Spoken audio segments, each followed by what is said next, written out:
Shalom, shalom wa ahaba, mishpaka, shalom wa ahaba. Peace and love, family, peace and love. I want to say shalom to the whole house of Israel, all 12 tribes scattered throughout the four corners of the earth, to wherever we've been driven to the lands of our captivity. I would also like to say shalom to the sojourners, the Gentiles, and the foreigners, and all those who give thanks, honor, and praises to the Elohim, or God of the Bible, and his only begotten Son, Yahushua HaMashiach, to whom many of you refer to as Christ. Hallelujah. Mishpaka, today I want to talk about hip hop and the curse of perpetual adolescence. And to wrap it, to make it, a short definition, perpetual adolescence is just the inability or unwillingness to grow up. You see what I'm saying? Staying stuck in an adolescent state of mind. And I do feel like that the reason why the so-called black community here in these divided states of America can't seem to mature in many types of ways is because the last 30 or 40 years of hip hop has been designed to keep us in a state of perpetual adolescence. You see what I'm saying? This is why we in the last, few decades have been unable to mature politically and socioeconomically. You see what I'm saying? When you walk into a building and you can't tell the difference between the parents and the teenagers, you see what I'm saying? That's a problem because, you were able to know that when I walked into the room with my parents, you were able to know that when I was a teenager, who was the parent and who was the child. You see what I'm saying? And the same thing with my parents' generation. You were able to see that there was a clear line drawn and you knew who was the grown up in the room.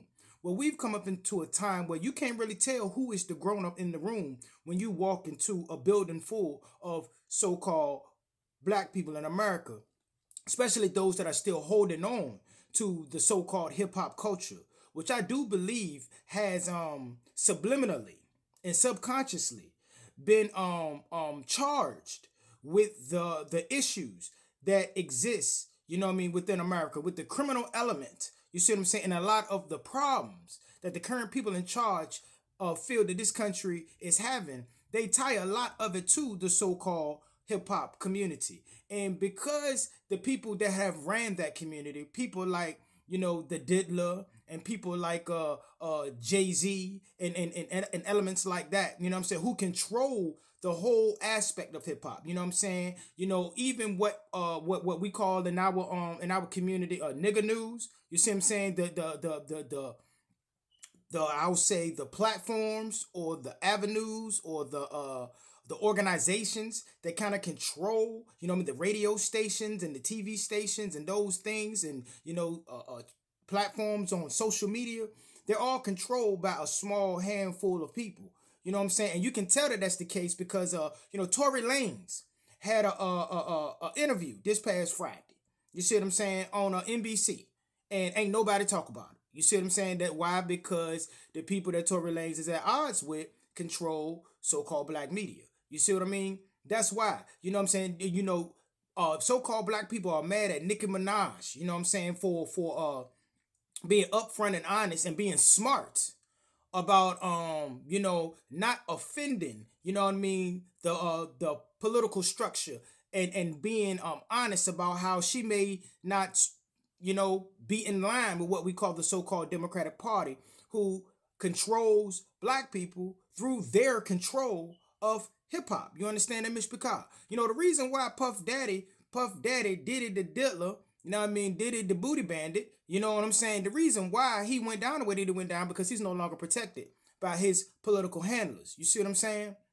So, and our people have not matured enough politically to even understand why certain things are happening within our community and why it was smart of Nicki Minaj, you see what I'm saying, to go and be open about how she may align herself with politically. You see what I'm saying? And that we in this country, have a right to think freely. But because certain elements of our community are controlled by secret societies and organizations that are controlled by the Democratic Party, you see what I'm saying? Everything that is established that's supposed to be for so-called black people in America was founded by liberal liberal people with alternative lifestyles. That tend to sometimes descend from those people that are over there in that little country in the Middle East. You see what I'm saying? Most of it. The NAACP was not founded by so-called colored folks and black folks. It was founded by, people from that little country over there in the Middle East, you know what I'm saying, to be able to control what goes on within our community. The same way the Boule and the Greek letter organizations that program our children in college and all of that, you know what I'm saying, to be a part of the system that is used to keep you politically, socioeconomically dysfunctional and immature through weapons like hip hop in the last 30 years.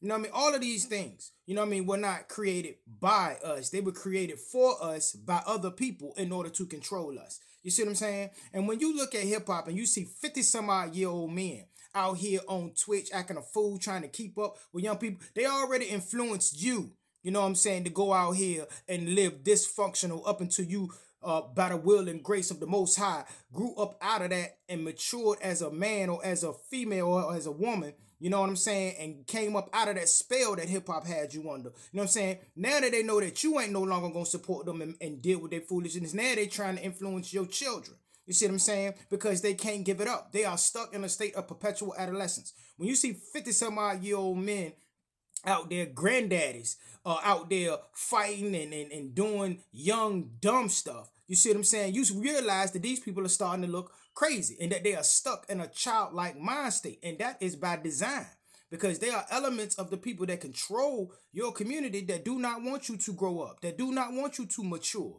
They want you to be deaf, dumb, dysfunctional, and voting Democrat. You see what I'm saying? And that's why they get a little frustrated when anybody tries to tell you, man, think for yourself. You see what I'm saying? Come up out that box and stop idolizing these people that have been used as tools of your oppression. You see what I'm saying? Is massa more dangerous, or is the overseer more dangerous? You see what I'm saying? Because in many cases, the overseer that they're gonna put over you gonna look just like you. You see what I'm saying? And nowadays, the overseer, he ain't even coming with a bullwhip. Nah, they're coming to pretend to be your friends and pretending to care about you, when all they doing is serving you up to the people that want to control you, Mr. Bakar. You see what I'm saying? So we have to get out of this hip hop mind state. You get what I'm saying?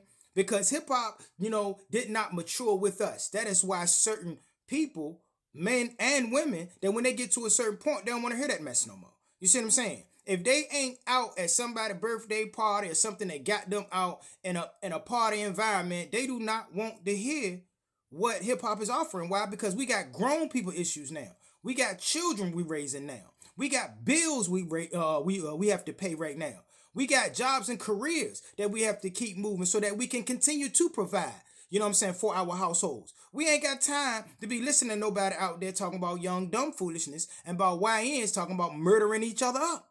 You see what I'm saying? The music didn't mature, or 50 some odd year old men that can't give it up, so they're still out there trying to be young. You know what I mean? With their Beijing beards and their hair pieces. You see what I'm saying, Mr. Picard? So hip hop and the curse of perpetual adolescence. That is the curse that we need to be attempting to lift up off of us, along with many other things that will be lifted up off of us if we start living according to the ways, as laws and statutes and commandments of the Most High Yah. But that's another story for another day. And with that, Mr. McCall, go ahead and get out of here. And always remember to keep the fire burning. A little more oil in my lungs. Hallelujah, Mr. McCall. Keep your eyes open. Stay prepared so that you don't have to get prepared. And remember that your redemption is near. Until we meet again, Mr. McCall. Kumar Yisrael. Kam Yasha'al. Rise, Yisrael, Shalom, Shalom, Salam, Mishpaka, Hallelujah.